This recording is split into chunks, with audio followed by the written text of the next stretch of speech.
Have you ever asked yourself this quiet, painful question? Why do I forget everything I learn? You sit down, you study, you highlight, you try your best, and yet, a week later, the words are gone. You feel stupid, lost, maybe even hopeless. But what if I told you, your brain isn't broken, your system is? In this video, I'll show you something no English class ever taught you. Not tricks, not hacks, but the truth behind unforgettable memory. You're about to discover the 7 steps that make English stick forever, not just in your mind, but in your identity. This isn't a motivational talk, it's a full-body reset. You'll learn why your brain deletes what it doesn't feel, why repetition without emotion is useless, and how to finally remember words the way fluent speakers do, naturally, effortlessly, permanently. Oh, and you won't just learn English, you'll feel it. You'll understand how memory actually works, backed by psychology, emotion, and real-life storytelling. So, if you're tired of forgetting and ready to change not just your English, but your life, this video is for you. Stay until the end, because the final step, it changes everything. It felt like every time he learned a new English word, it evaporated, like mist in the morning. He'd read it, repeat it, even highlight it in yellow, but the next day, gone. He thought, maybe I'm just not smart enough. That belief lived in the background of his mind like a quiet shadow, but one day, everything changed, and it wasn't because he got smarter. It was because he realized something no one ever told him before. He wasn't forgetting words, he was forgetting how to remember them. There's a big difference. Most learners act like students, memorizing isolated lists, repeating without meaning, stuffing their brain like a backpack full of random objects.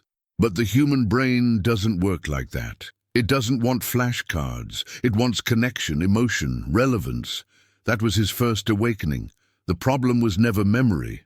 The problem was the method. He looked back and remembered all those forgotten words. They weren't gone. They were just never planted deeply, like seeds thrown on concrete. His mistake? Studying words without a story, without context, without emotional glue. One day he paused and asked himself, what's one word I forgot this week? He whispered it aloud, and suddenly he realized, I didn't forget the word, I just never made it part of my life. Then came the emotional trap. Every time he forgot a word, it wasn't just frustrating, it hurt. Why? Because he tied vocabulary to his self-worth. If he forgot, it meant he was failing. If he couldn't remember, it meant he was broken. That's when the real damage began. Shame, doubt. Self-hate disguised as I'm bad at languages. But it wasn't true. He didn't need more words. He needed a better relationship with them. So he tried something new. Instead of memorizing, he started connecting, one word at a time. He took the word window and remembered the day he looked outside and cried. He took the word hope and remembered the feeling when his visa was finally approved. That's when things began to stick. Words weren't just sounds anymore. They were part of his story. His memory followed meaning, not repetition, and then came the moment of transformation. One evening, after a long walk, he sat down, opened his notebook, and didn't study anything new. Instead, he whispered to himself, forgetting is normal. Repetition makes me powerful. That sentence changed everything. He wasn't a failure, he was human. And humans don't memorize, and they absorb. Through time, through emotion, through life. He realized memory wasn't about force. It was about systems. About how he encountered English. About how he repeated it. About whether it touched his identity or not. That's when he started tracking how he learned. Not just what he learned. And every time he forgot something, he saw it not as a weakness, but as a sign. This word needs more attention, more connection, more life. So he chose his method, one that made sense for a human, not a robot. He read stories, spoke to himself out loud, made pictures, created metaphors. Every forgotten word became a new doorway, not a dead end. And right there at that turning point, he whispered something he never said before. I trust my mind. It just needed a map. But of course, not everyone thinks this way. Some people keep learning the wrong way and wonder why nothing sticks. If you want to keep forgetting English words forever, just keep doing what everyone else does. Start your day by learning 20 random words from a list. No repetition, no real use. Just words floating in the air like balloons you'll never catch again. It'll feel productive for a few minutes, but tomorrow, those words, gone. Because your brain doesn't care how many words you touched. It cares how deeply you touched them. If you want to guarantee frustration, then here's a perfect method. Write a long vocabulary list and never use those words again. Don't speak them. Don't write with them. Don't imagine them in a sentence.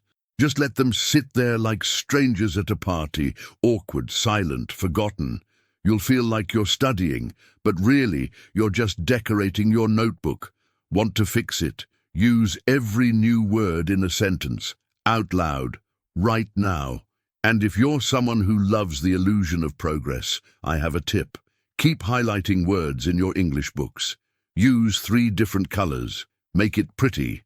Then close the book and never say those words again. Brilliant, right? That's how you convince yourself you're improving while staying exactly the same. Want to break that illusion? Read 1 page from a graded reader out loud. Engage your mouth. Give sound to the word. Then watch how your memory wakes up. Here's another secret recipe for forgetting. Study when you're tired, distracted, or emotionally drained. Open your books after scrolling social media for 2 hours. Multitask while you listen to a podcast and wash dishes. Keep studying like that, and your brain will delete everything by morning. Your memory isn't weak, it's just offended by your study habits. If you want real results, give English your full presence, not your leftovers. Let me be even more honest.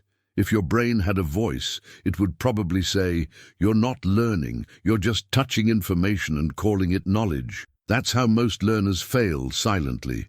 They use broken habits, habits that feel familiar, but never create fluency. They confuse movement with mastery. They confuse time spent with transformation. But memory doesn't care about time. It cares about meaning and method. So what works instead? Start by reducing the number of new words. Yes, fewer words, because fewer words means more attention, more repetition, more confidence. Learn 3 new words a day, not 30. Use them in real-life sentences. Talk to yourself while you walk. Say the words while brushing your teeth. Speak with emotion, not perfection. It's not about quantity, it's about ownership. And instead of writing long lists, start using a word diary. Every day, choose 3 words. Write a memory, write a question, write a joke. Use them like puzzle pieces in your life. You don't need a fancy app. You need intention. If the word regret hits you, write about a regret in your life. If the word hope shows up, speak about what you hope for this year. Your brain remembers what touches your heart. Now think of this. How many habits are you doing today that you already know don't work? Be honest. Are you willing to trade those habits for something real, something slower, but permanent? If not, that's okay. You can keep studying like everyone else. Just don't be surprised when 1 year from now, you're still forgetting everything, or you can make one small change today. But first, let me tell you a story about someone who struggled for years until one simple habit made words stick forever. He used to panic every time someone asked him a question in English. Simple words would disappear. He'd forget the word umbrella, even while standing in the rain. The moment he needed English, his brain went quiet, like a radio with no signal. He wasn't lazy, he wasn't careless, but English felt like sand slipping through his fingers. He felt like he was failing. Until one ordinary day, something changed. It started with a book, not a textbook, a story, a simple English story with short sentences and emotional scenes. That's when he noticed something strange. He could remember the words inside the story, but not the words on his vocabulary list. Why? Because stories made him feel, and emotion makes memory stick. He said the word storm and remembered the sadness of the main character.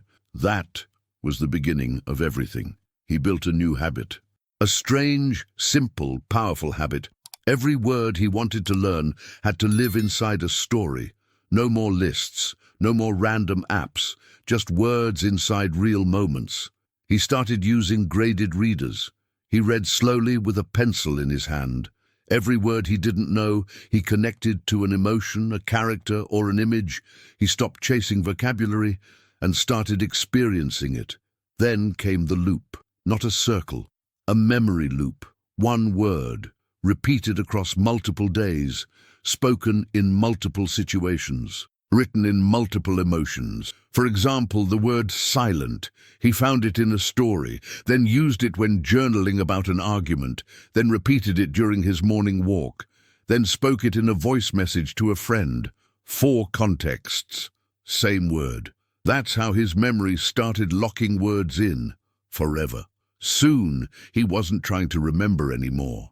The words just appeared, like they had always been there. He'd be talking, and suddenly, the word complicated would flow out naturally. No hesitation, no translation, just pure instinct. He realized memory isn't about holding on tight. It's about building the right pathways, and those pathways are built through emotion and repetition. One method he loved was shadowing. He took a 1-minute audio clip from a graded reader, paused after each sentence, and repeated it exactly. Same speed, same rhythm, same emotion. His mouth felt strange at first, but after a week he noticed something wild. He didn't just understand the words, he could feel them. The memory was no longer dry, it was alive. He started doing one small exercise every morning. 1 new word, 3 new sentences. Escape. I want to escape this old routine. My dreams are my escape. He escaped the noise and found peace. That was it. But over time, those 3 sentences built deeper roots than 10 hours of studying ever did. And his confidence? It grew faster than he ever imagined. Years of failure, undone by one simple habit. And not just because it worked, but because it felt human. And that's when he realized something even deeper. It's not about remembering everything. It's about living the words you want to keep. But most people never get this far because they never learn the science behind it, the psychology of memory, and why your brain never forgets what it understands. Here's something most learners never hear. Your brain isn't built to memorize. It's built to understand. That's why you can remember a childhood story from 20 years ago, but forget the 20 words you studied last week. The brain is a meaning machine. It keeps what it understands and throws away what feels useless. So when you study English by memorizing translations, you're actually working against your own biology. Think of memory like a house. Understanding is the foundation. Without it, everything collapses. When you memorize the word regret by linking it to your native language, you build a weak wall. But when you feel the meaning of regret, that heavy emotion, that what if in your chest, your brain locks it in. Comprehension creates structure. Memorization, it creates confusion. Psychologists call it the comprehension anchor. The brain attaches meaning to images, not to abstract letters. Want to test it? Imagine the word run. Don't translate, just see it. A man running through the rain. Shoes hitting the sidewalk, breath in the cold air. That's how the brain saves data, not as words, but as experience. So if you want real memory, connect every word to a picture, an action, a feeling. Now here's another rule. Emotion, retention, but boredom, deletion. If a word doesn't move you, your brain says, forget it. That's why lists don't work, but stories do. Think of the word betray. On a list, it's just a word. But inside a story, when a friend breaks your trust, it becomes unforgettable. You don't just know the word, you carry it. Here's a trick most memory champions use. Recall before review. Instead of rereading your notes, close your eyes and try to recall. Even if you forget, your brain builds stronger pathways by trying. It's like going to the gym. The more you lift the memory, even with struggle, the stronger it gets. Before you review yesterday's words, ask yourself, what can I remember right now without help?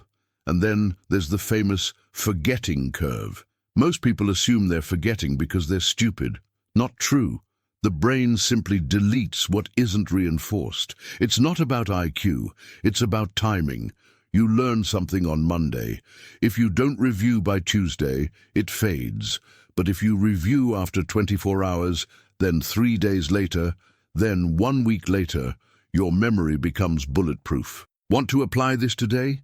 Create a simple schedule. Monday, learn 3 words. Tuesday, review, plus reuse them. Friday, test yourself again. Sunday, say them in a sentence. Just that rhythm can change your memory forever. Don't depend on your brain to hold. Teach it to reinforce. That's how long-term memory is built. Here's the truth no one tells you. You don't have a memory problem. You have a strategy problem. You don't need more hours. You need better hours. Hours that follow the brain's natural learning system. Once you switch from memorizing to understanding, everything changes. But the deepest shift comes when you realize something even more profound, that your memory is shaped by your identity. Did you enjoy the content and it made a difference for you? Click on Super Thanks and support our work. He used to wonder why some words stayed forever, while others disappeared overnight. And then, one night, sitting alone in his small apartment with cold coffee and a heavy heart, it hit him. Memory follows identity. You remember the words that match who you believe you are, or who you're becoming. If you see yourself as someone who just studies English, the words stay on the page. But if you begin to see yourself as a communicator, a traveler, a dreamer, a professional, the words begin to belong to you. This realization changed everything. He no longer wanted to learn random vocabulary. He wanted to learn relevant vocabulary. Words that matched his goals, his pain, his dreams. If he wanted to work in tech, he learned words from tech podcasts. If he dreamed of visiting Japan, he learned travel phrases. Because the truth is, the brain doesn't store what you might use. It stores what you feel is part of your world. There's a trap most learners fall into, the false effort trap. You study hard. You take notes, you highlight like an artist, but deep inside, you know something is off, because you're learning things you'd never actually say. That's why you remember the word umbrella from a movie, but forget the word irregular verb from class. Relevance creates retention. Effort without alignment creates frustration. So he started a new habit. Before learning any word, he asked one question: would I use this in my real life? If the answer was no, he skipped it. If the answer was yes, he used it immediately. He made it part of a voice message. He wrote it in a journal entry. He imagined saying it to someone important. Suddenly, words like grateful, apply, deadline felt personal, not academic. Then he remembered something from childhood. The stories his grandmother told, full of drama, love, fear, and lessons. He remembered every word. Why? Because they were stories. And stories carry emotion, context, humanity. If he could remember childhood tales after decades, why not English words? That's when he committed. From now on, I will only learn through stories. It didn't have to be long novels. Sometimes it was a 2-minute graded reader. Other times, a podcast episode. The key was emotional engagement. He read slower. He imagined the scenes. He repeated the dialogues. And just like that, vocabulary started sticking like memories, not notes. Not because he was smarter, but because he was finally learning like a human being, not a language robot. He also realized something else. Vocabulary doesn't grow alone. Life expands language. The more experiences he had, new jobs, new cities, deeper friendships, the more he needed new words to express them. That's when he saw the deeper truth. You don't need to force vocabulary into your brain. You need to grow into someone who needs it. When life evolves, language follows. So he started a tiny ritual. At the end of each day, he chose 5 English words to describe his life. Sometimes they were simple: tired, hopeful, quiet, busy, alive. Sometimes emotional, regret, inspired, confused, peaceful, determined. Slowly, English stopped being a subject. It became a mirror, a tool, a friend, and soon it became a part of his identity. But what happens when we combine identity with neuroscience? The brain is not a box, it's not a storage unit, it's a living, breathing, pattern-making machine. And when it comes to English, most people feed it one channel, just reading, or just listening, or just speaking. But the brain doesn't want one channel, it wants symphony, because when you see a word, hear a word, and say a word, all in the same moment, you create a memory that sticks like a fingerprint in the mind. This is called the multi-channel learning effect, and it's one of the secrets of fluent speakers. Think of it like this. You read the word quiet in a story. You hear the voice of the narrator whisper it. You say it aloud with that same soft tone. Your eyes, ears, and mouth are working as one. Now your brain is no longer just observing, it's encoding. That's how memory becomes permanent. Not through effort, through integration. Here's where most people fail. They forget the power of timing. Neuroscience calls it spaced repetition. Your brain isn't a camera, it's a garden. If you plant the seed and never water it again, it dies. But if you revisit it, after 1 day, 3 days, 1 week, the brain says, "Ah, this matters." And it moves the memory from surface to soil. So if you learn a word today, review it tomorrow, and again in 3 days, then 7. That's how you keep what others forget. Then comes the consolidation phase. This part feels invisible, but it's where the magic happens. Every night while you sleep, your brain takes the day's input and files it into long-term memory. But here's the twist. Only the information you engaged with emotionally and repeatedly gets filed. That's why studying 10 minutes before bed, reading a page aloud, listening to a graded reader, repeating words, can change your entire fluency journey. And it doesn't stop there. The brain doesn't only remember what's repeated, it remembers what's spoken. That's the fluency resonance principle. Speaking is the final glue. If you learn a new word but never say it, your brain assumes it's not important. But say it in a real sentence, in your real life, with real emotion, and the brain responds, "Keep this," because speech is proof of need. And need creates memory.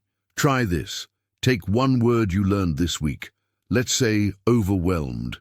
Now say it in 3 real sentences. I felt overwhelmed at work today. She looked overwhelmed with all the responsibility. Sometimes I just sit quietly when I feel overwhelmed. Now say it again with your voice. Let your lips own it. That's how words go from paper to personal. So the formula is simple but sacred. Read it, hear it, say it, sleep on it, repeat it. That's not just good advice, that's neuroscience. That's how children go from 0 to fluent. That's how professionals prepare for speeches. That's how second language learners finally cross the line between "I know that word" and "I use that word." And here's the beauty. You don't need hours, you need depth. One graded reader page, read aloud while listening to audio, then repeated before bed. That can change your brain, not because of the content, but because of how your brain absorbs it. But once you've got the science, there's still one final shift, learning how to sound fluent, even with simple English. People think fluency means using big, complicated words, but the truth, the smartest speakers often use simple words. They just speak them with confidence. There's something powerful about someone who says, "I need time to think," with calm certainty. It's not about the vocabulary, it's about the aura. You can hear when someone trusts their words. That trust doesn't come from talent, it comes from training. He used to speak with hesitation. Every sentence felt like crossing a tightrope. One wrong word, and he'd fall into silence. But then he started slowing down, saying each word with intention. "I am learning." Pause. It's not easy. Pause. But I'm improving. No advanced grammar, no fancy idioms, just real, clear English, and people listened, because presence is more powerful than perfection. This is the presence effect. When you stop overthinking, your brain begins retrieving words automatically. You stop pausing between every phrase. Your mouth moves smoothly. You sound like someone who isn't just trying to speak English, but someone who lives in it. One of the best exercises? Ask someone a question in English, then respond without planning your answer. Let your instinct speak. Let your English self show up. People don't just hear your words, they feel your identity through them. That's the recognition shift. Suddenly, you're not the person who says, "My English is bad." You're the person who owns the conversation, even with mistakes. People begin treating you differently. They lean in. They reply in longer sentences. They ask you real questions because your fluency doesn't scare them. It invites them. And then something else happens. Your vocabulary becomes a tool of expression, not pressure. You're no longer learning English to impress. You're learning it to connect. You use the word grateful when thanking a mentor, disappointed when you miss an opportunity, hopeful when talking about your dreams. Every word gives shape to the invisible part of you. That's when English becomes more than a language. It becomes a voice. This shift isn't magic. It's built day by day. One practice that helps. Say one sentence each morning, slowly, with intention. Today, I choose courage, or I'm becoming better every day. Let it be your anchor. Then ask yourself, can I use one of today's new words in a conversation, even a short one? That's how transformation begins. One word at a time, spoken with soul. You'll notice something else too. Opportunities begin to open. Maybe someone hears your English and offers you a job. Maybe you finally post that video you were too afraid to make. Maybe you send that email with no apology for your accent. Fluency expands your life, because when you express yourself clearly, even with simple English, you become more visible, more confident, more alive. But the real realization comes last. The moment you stop asking, how can I memorize more words, and start asking, how can I experience them? That's when English changes. That's when memory sticks. That's when you finally understand. This is not about being gifted. It's about building a system. Why do I keep forgetting words? He asked himself one night. He wasn't angry, just tired. He had spent years blaming his brain, comparing himself to others, calling himself bad at languages. But now, sitting in silence, something inside whispered the truth. I never learned how to learn. He hadn't failed. His system had. And that meant he could change it. That realization felt like the first breath after being underwater. He looked at his old notebooks, pages of forgotten lists, rules, definitions. None of it stayed. None of it mattered, and yet the words from stories, the words he spoke with emotion, the ones tied to real memories, those were still alive inside him. He stood up, walked to the mirror and quietly said, I learn through stories. That one sentence felt like reclaiming his power. It wasn't just a practice, it was a new identity. Then he asked, what makes words stick forever? The answer came not from a teacher, but from reflection, repetition, emotion, context, speaking, like four walls of a strong memory house. Miss one and everything collapses, but when all four are in place, the words don't just stay, they become part of you. That day, he stopped studying words like a student. He started using them like a speaker. Every word became a tool for expression. He started practicing out loud, one word, 3 different uses. For example, create. I want to create something new. She created a peaceful life for herself. Mistakes create wisdom. It wasn't grammar. It was grounding. Every repetition made the word feel more real, less foreign, more alive. This wasn't memorization. It was transformation. Next question. Who am I becoming? The voice inside didn't hesitate. You are becoming someone who trains their memory, not someone who waits for it to work. There was no magic, just systems, habits, a process repeated with intention. He looked at his reflection again and declared, my memory is strengthening. It didn't sound like a motivational quote. It sounded like truth. That night, he began a new ritual. At the end of each day, he recorded a 30-second voice message. No pressure, no script. Just a recap of new words, in his own voice. He didn't care about being perfect. He just cared about being present. And within weeks, something changed. He stopped forgetting. He started trusting. And more than that, he started enjoying English. Now he walks into conversations differently, no longer scared of forgetting, because even if he forgets a word, he knows how to remember it next time. He has a system. He has awareness. And that means he's no longer dependent on talent, luck, or motivation. He doesn't chase fluency anymore. He lives it, one word at a time, one sentence at a time. And now, so can you. Because your memory was never broken, your system just needed to be reborn. And this is only the beginning. So now you know, memory isn't magic. It's not a gift you're born with. It's a system you build. And if you follow these steps, if you feel what you learn, repeat it with purpose, and make it part of your life, English will stop slipping away. It will start becoming who you are. But let me ask you this. How many words have you learned that you never used? How many hours have you spent memorizing, only to forget again? And more importantly, what would change in your life if English stuck?